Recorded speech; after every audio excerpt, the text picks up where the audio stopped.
know it's crazy, but it's You're watching Channel Z, the world's leading zombie apocalypse channel, broadcasting live from Studio Z. makes me act the way I do. And hello. Welcome to the early November episode of the Dr. Zed Show. As always, I am your host, Dr. Zed, aka Joe Alcock, MD. And today, our topic is the nuclear option. I will be joined by Athena Actipis, as usual. And we have a very special guest that we'll bring onto the show in a little bit. That's going to be Kim Bisheff. So, nukes. And you look like you've been on the run, Athena. I see... I'm a little worried from our last episode. You said you were in some trouble. Now it looks like you might be in a lead-lined bunker. That is safe? where I am. That's why I've got a big smile on my face right now, because for the moment, I'm not worried about zombies and I'm not worried about nuclear radiation. Yeah. Well, we do spend a lot of time on this show talking about things that scare us, right?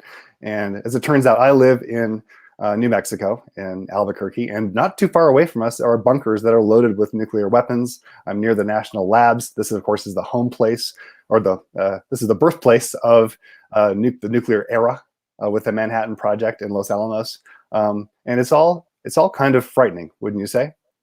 Yeah. How do you live with that all the time, Joe? Knowing that there's all of this like nuclear material in your backyard, basically. I think that we try to put that out of sight, out of mind idea as best we can. But I think it's bad that we have as many nuclear weapons as we do. I think it is a threat to the survival of the planet and our species. And it's come up in zombie themes also. It's nuclear radiation has been featured in a variety of zombie movies over the years. And certainly the horror that we inflicted on the cities of Nagasaki and Hiroshima during World War II produced scenes that were straight out of an apocalyptic zombie sort of movie. So yeah. Absolutely. And so what happens? Do we become zombies when we're exposed to radiation? Is that one of the zombie apocalypse causes, or not so much? So I was just looking up in my resource manual here because we don't see that much radiation injury in the ER, but we did have one case, and it actually did involve the U.S. military. This is real.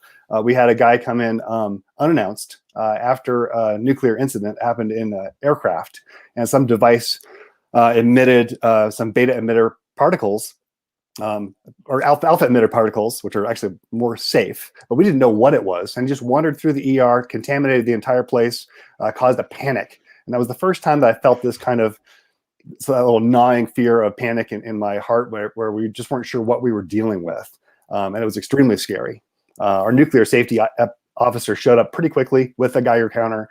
We secured the area, evacuated the waiting room, and he left me with a pretty interesting lesson, which was that we should treat these alpha particles or beta emitter particles as poop, as if they are poop, as if the patient is covered in poop. So it needs to be decontaminated, washed off, take off his clothes, wrap it up, put it in a plastic bag, get it out of the way. But if we think of it in our minds as poop, that's one way to cope with it. And that actually did relieve some of my anxiety. Sounds like a shitty situation. A very shitty situation. So anyway, I try to put nukes out of my mind. But our guest that we're going to bring on, Kim Bisheff, she's an award-winning author. She teaches journalism at Cal Poly University. And she lives with a nuclear plant in her backyard. So maybe we should bring Kim Bisheff on to join us. Hi, Kim. Hi. Nice to see you all. It's hard to follow a poop intro. Well, we circle back to poop quite a lot on this Dr. Zed show. I appreciate that. Microbiome has been a major part of our what we talk about. And actually, when it comes to radiation injuries, one of the reasons you die. If you survive the initial thermal blast and flying debris from a nuclear weapon, for instance, and you get exposed to a lethal dose of radiation that doesn't kill you right away, then it actually wipes out your immune system, but it also destroys your gut barrier. So all those microbes in your gut are actually responsible for your death after a major nuclear incident. So again, it gets back to conversations I've had with Athena over the years, that these microbes are not always our friends. They can cooperate and do good things for us, digest our food, but they'll kill us at a moment's notice. And that can happen even more rapidly with nuclear weapon injuries and nuclear blasts and things like Chernobyl and Fukushima. That is a consequence that never crossed my mind. So you moved to San Luis Obispo. Tell us about that and just give us a little background about yourself. Yeah, well, I teach journalism at Cal Poly in San Luis Obispo. I moved here in 2002 with my husband, and one of the reasons we moved here is we love to play outside. And in fact, Outside Magazine had an issue of, one of those best places to live roundups that everybody loves, and San Luis Obispo was on the list. One of the things that the author said in the description was that it's 12 miles from the Diablo power plant as the fallout flies. And we kind of chuckled. And at the same time, I thought, maybe it's something that I should at least keep in the back of my mind. But the longer I've been here, it's been, almost 20 years now. I don't even think about it anymore. I know enough people who work at the power plant and have been working there for a very long time. And I guess if you do work at the power plant, you have to get to a place where you have a whole lot of faith in the safety of your workplace. But I share that faith after all these years, and it's just not even something I think about anymore. Okay. So were you afraid of the nuclear power plant when you first moved there? Not really. I think I didn't have any knowledge because never having had a nuclear power plant in my backyard before that experience, it just wasn't really something I thought about a lot. I wouldn't say I was afraid of it, but I know that there has been a lot of negative press around it for, decades. Like since the 70s, I think, is when there was first, a big uproar from the public, from the environmental community, lots of anti-nuclear sentiment. The Sierra Club had organized big protests, and it was part of the original environmental movement that outgrowth of that. Let's see if we can bring up a picture of the Diablo Canyon nuclear power plant so folks can get an idea of what we're talking about. And there it is. So it's in a beautiful setting. And one place that you like to go to, there's an open space area. What's the name of that again, Kim? Montaña de Oro State Park. It's right absolutely gorgeous. It's the reason we moved here. It's right next to the power plant. Yeah.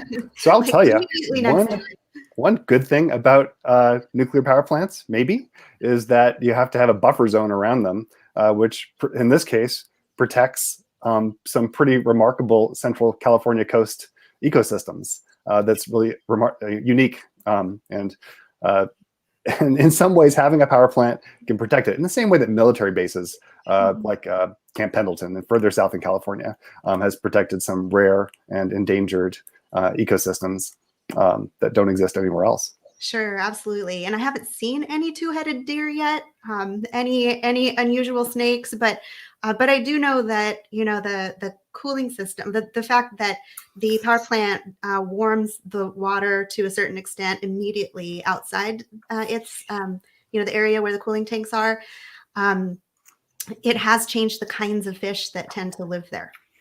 Maybe they're more tropical. Maybe they have two heads. Right. So there's no zombie fish yet. Yeah, but there's this issue of nuclear waste, and we won't belabor because neither one of us is really a nuclear power plant expert. But Pamela brings up this point of nuclear waste.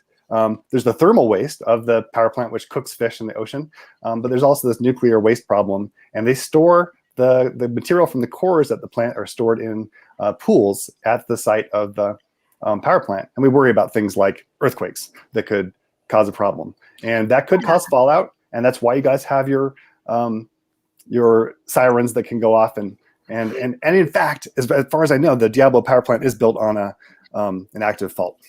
Yeah, I think it's actually connected to the one in Japan. The different, that caused the issue at Fukushima. The difference being that it's far higher above sea level than Fukushima. If you live here long enough, you get to know enough nuclear engineers, and they will tell you all of the reasons that the bad things that have happened in other places can't happen here. One of which is that Diablo is up on a cliff, and all of that stuff. But I did want to touch on waste as well. One of the things I've heard is that in the 3 decades that Diablo has been online, the entire volume of its waste takes up less than a football field. That it's, there's triple protection in the way that it's packaged. I don't know. Again, not a nuclear expert. My bias is that I live here and I want to feel safe. And I know that 11% of our school district budget comes from PG&E and the revenue directly tied to that power plant. There are lots of reasons that I want nuclear to be okay. There are also environmental reasons, which is how are we going to meet our climate goals without using any nuclear? And that's something that's changed over time, right? Because as I mentioned, the Sierra Club, they were major organizers against the Diablo Canyon plant. But now there are some environmental groups that are trying to keep it afloat, I suppose. I could go, again, I come at this as I'm an old school environmentalist. Dr. Zed is old school here, right? I come from a old tradition, no nukes. I'm not in favor of nuclear energy or nuclear weapons or nuclear waste. I think that we wouldn't even have a nuclear energy program. Ooh, wow! If it weren't for the mandate of governments to invest in nuclear weapons, and that's really where the whole thing comes from. I'm a peacenik also. Dr. Zed, do you have a zombie situation in the room behind? Do you need to check and make sure that? Well, it appears so, right? I did want to bring up this book, Something Wicked, come from Japan. They're monsters, and of course they were influenced by the World War II experience. And Godzilla, as it turns out, has a nuclear angle to it, right? Godzilla emits radiation, something that I learned about just this morning. So Godzilla's body constantly emits its own radiation, similar to that of nuclear fission, and so. We monsters that have emerged from the nuclear tradition have been important in art and culture as well. But yes, Neil, I am old school. But luckily, we have people that are maybe more attuned to some of the changes with regard to environmentalism, nukes. I'm feeling slightly, I suppose, more reassured by Kim's perspective here. But tell me, what are some other ways that I'm wrong about not just nukes, but as an old school environmentalist? Yeah, you're on top of these things. I'm kind of looking at the chat here a little bit. And let me bring in some questions, and then maybe we can get some interaction with the audience. So I think maybe we can go back to this point that Pam made about the equity issue. Are there some people who really suffer more from nuclear testing or just, having nuclear plants than others? And are there ways that we can better deal with that issue? That's really interesting. I don't know about equity issues as it relates to nuclear, and especially if you compare it to as equity issues relate to other forms of power generation. Yeah. Coal, oil, gas, those are all areas where I hear a lot of discussion about equity in terms of the people who are forced to live where the fallout is, the pollution is most intense. There are thousands of uranium mines on the Navajo reservation that remain uncapped, and when the wind blows, it blows nuclear dust into some of these communities, and there are higher rates of cancer. So that's one that I would like to highlight as a New Mexican. Yeah, I know Jason David Scott, who's commenting there, has made a couple of points that I wanted to amplify too, in terms of sorry, I'm looking at my notes here, but other forms of energy are not benign. There's no free lunch. Everything has some sort of negative. Until we can just commit to stop using less energy in general, then we're going to have to kind of weigh these pros and cons. Somebody else mentioned that, compared to other forms of energy, nuclear is thought to be very clean. Of course, there's, people always go back to the waste issue, but there's nothing like the land use and waste involved in solar, the land use involved in wind, even clean energy has a downside. So I think, there's a challenge with nuclear in that the big event is just so scary and horrifying that it triggers our imagination and our fears and a more intense emotional response than you would get from like the more drawn out, subtle effects of coal pollution or natural gas or even wind and solar, because it isn't catastrophic. As humans, we're not very good at measuring actual risk. If you think about, all the people who are afraid to get in an airplane, but they get in a car every day, and then the actual risks that are associated with those two, one is this big event that we're really afraid of, and it triggers a really strong emotional response. And the other is just something we've gotten used to and we do every day. So, again, not an expert in nuclear energy or, its generation and absolute risks. But I will say that whenever, there's a big, scary event that has the potential to generate headlines, then we're more likely to give that disproportionate concern. Speaking of big, scary events, we have a question here from the audience about briefly what did happen at Chernobyl.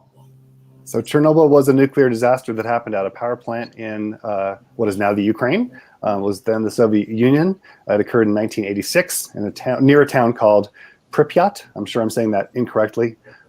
It is one of two nuclear accidents that has been rated at the highest severity scale, rated out of 7, in line with what happened at the Fukushima Daiichi nuclear disaster. It released a vast amount of nuclear contaminated dust and debris and fallout that went over a big swath of Europe, and is thought to be responsible for a large number of excess thyroid and other cancers. And of course, it killed a variety of workers that came in to do the cleanup effort that was featured in the recent documentary Chernobyl, and the movie, the dramatization. And you have some connection with that also, don't you, Kim? Yeah, I had a friend who was making a documentary called The Babushkas of Chernobyl, where she went and interviewed, spent some time with these women who never left the nuclear zone. And there was a fundraising effort as a part of that. And I think one of the Kickstarter rewards was a Chernobyl Geiger counter that I have somewhere in my house. I know. I can't believe we had this episode and you couldn't find your Russian Geiger counter. But next time. Next time, indeed. One thing I wanted to bring up, and this is something you're also expert in, Kim, is this idea of kind of misinformation and where we get our information from. Your nuclear scientists that work at the Diablo plant, they clearly have a different idea than I do. They probably get their information from different sources.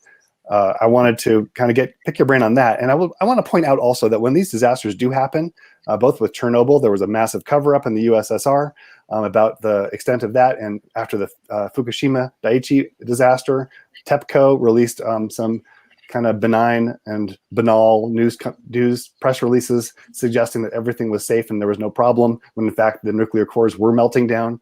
And they knew that there was going to be a release of radiation.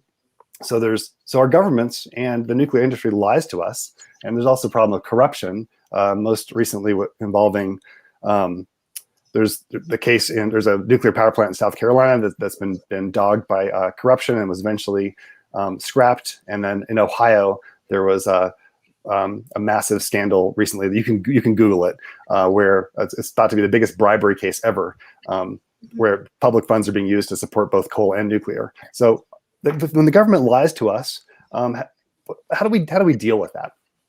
Yeah, that makes it tricky. I mean, we have a crisis of trust just in general right now. People don't know where to get reliable information, and when we like to say, go to the scientists, go to our official government sources, go to the people who traditionally we as a society have entrusted.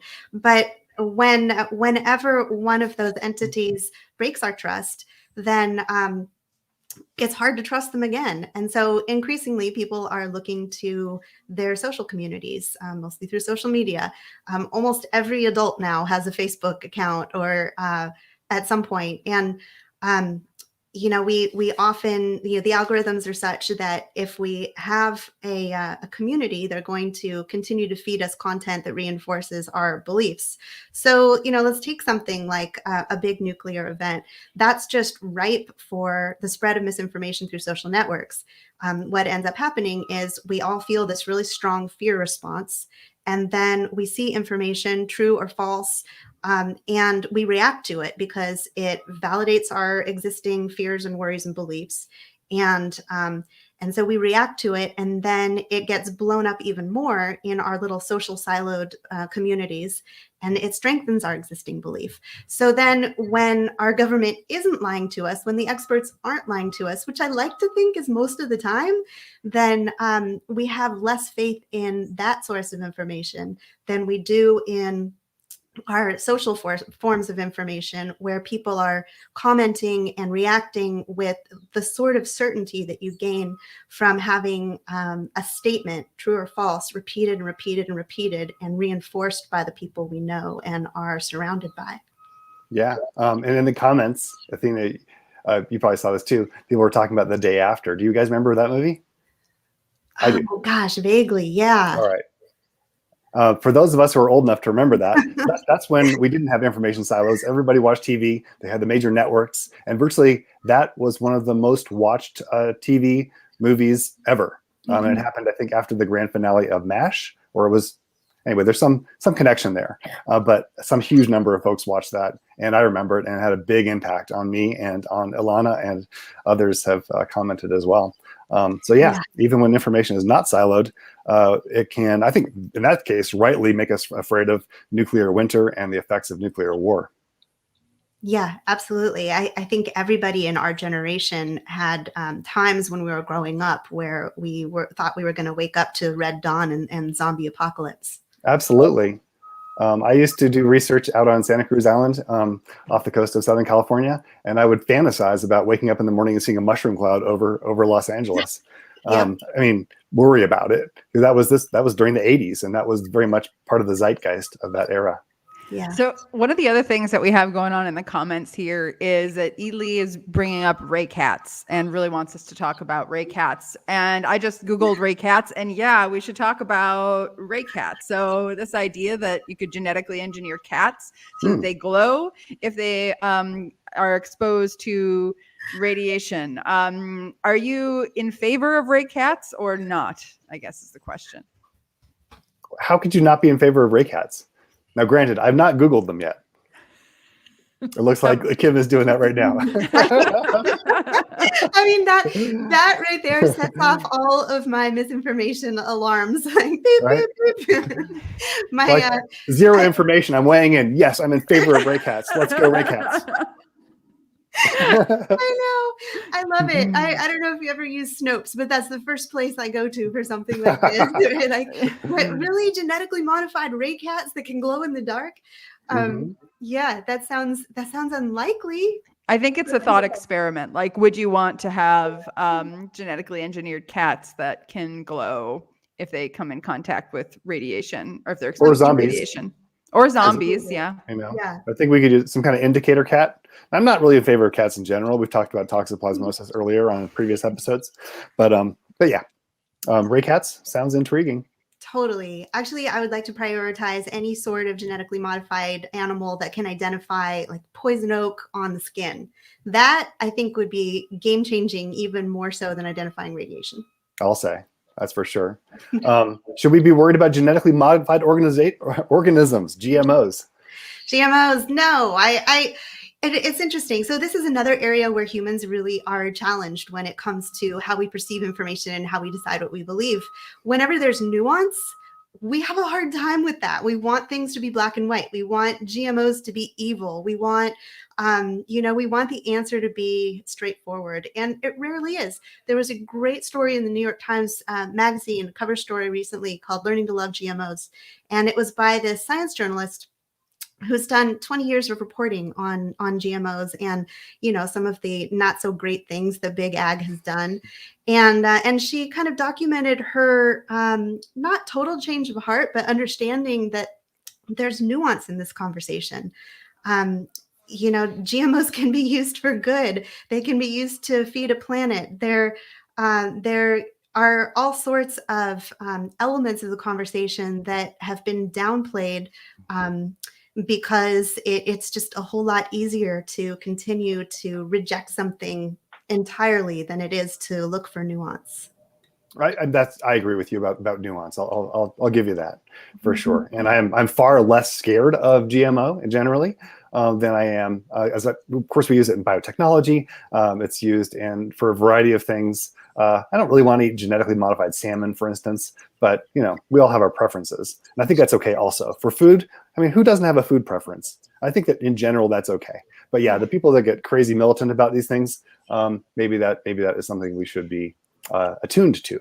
Yeah, I think there's this feeling, right, that genetically modified foods are unnatural, and I think there's a similar feeling about nuclear power, that it's unnatural. And right? vaccines, yeah. So I think that's why we bring people voices of reason like Kim onto the conversation. So, hey, can I make a book recommendation?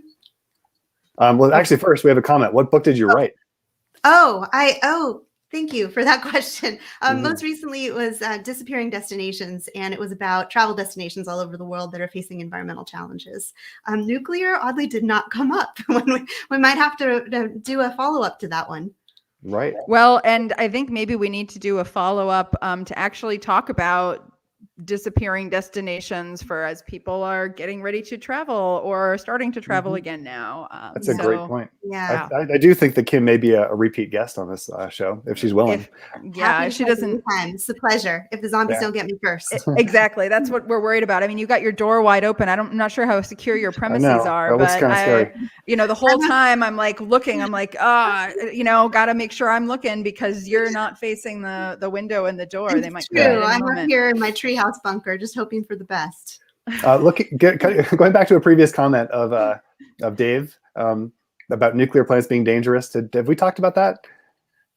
So he wrote, nuclear plants are dangerous when they break, but fossil fuels destroy the planet even when they work. And that has changed my point of view with regard to nukes. I'm not pro-nuclear, but I think under certain circumstances, I'm more open to the idea of keeping plants running maybe a little longer than they otherwise would, for that reason.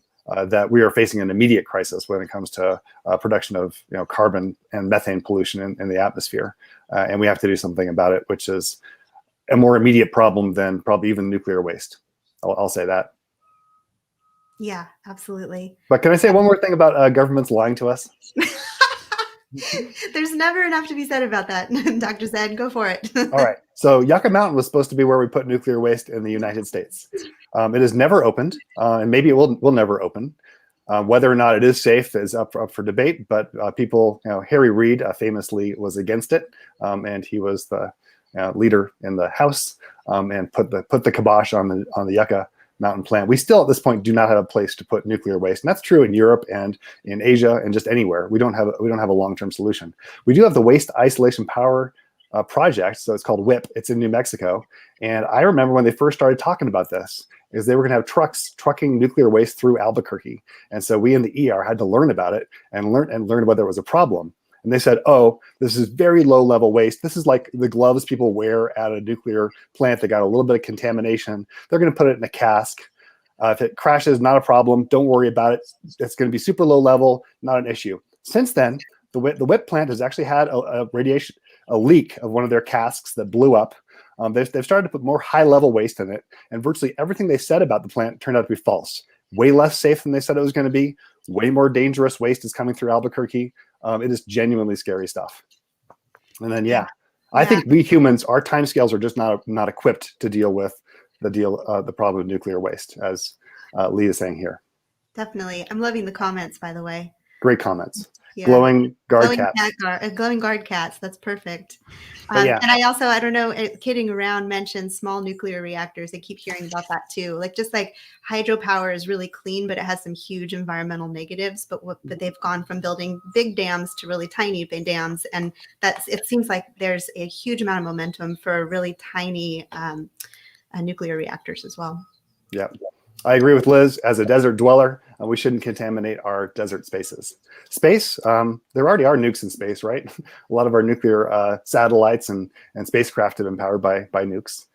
So there it is. It's very expensive to get it up there. What could possibly go wrong with putting a bunch of nuclear material up in space? I'm sure that's what Trump had in mind with his Space Force. Well, Elon Musk and his friends can hang out with all the nuclear waste in space. So there we go. Yeah, we have to talk about travel to Mars and the radiation risks of that. So many things to talk about. But I do think that we are about at time. So Kim, thank you. My pleasure. My pleasure. Just a super quick plug for this great book about like just being willing to change your mind. There's been a lot of research on this recently, and I don't know the author. I'm just a huge fan of that idea that we have to be less rigid about our beliefs and what we're thinking and be What's open. The title of the book again? It's called Think Again by Adam Grant. Yeah. And do you have a book project you're working on now? I am not working on a book project now. I'm working on a podcast project about and where can people find you? Government. Oh gosh, I don't. I guess Twitter. Twitter is probably the best place, and I use my byline, my maiden name, which is at Kim Lissagor, and yeah, that's the place. Spell it for us. KIMLISAGOR. All right, everybody, go follow Kim, and thank you so much for Kim for joining us for another fantastic episode of the Dr. Zed Show. Thank you so much. Yeah, that about wraps things up. So again, a heartfelt thanks to everybody, including Athena. It was so much fun being on the show with you, Dr. Zed. I hope that next time there's a nuclear problem, you feel better prepared now. Yeah, I do after talking to Kim for sure. So thanks again to Athena, to Kim, and to all of our commenters. We've had some great comments during this episode.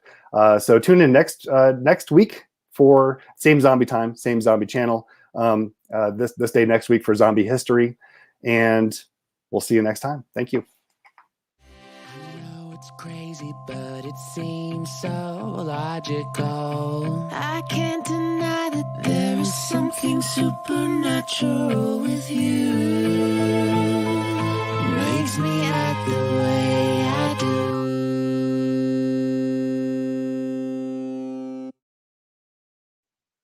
Okay. Hey guys, I need to actually go because I'm having somebody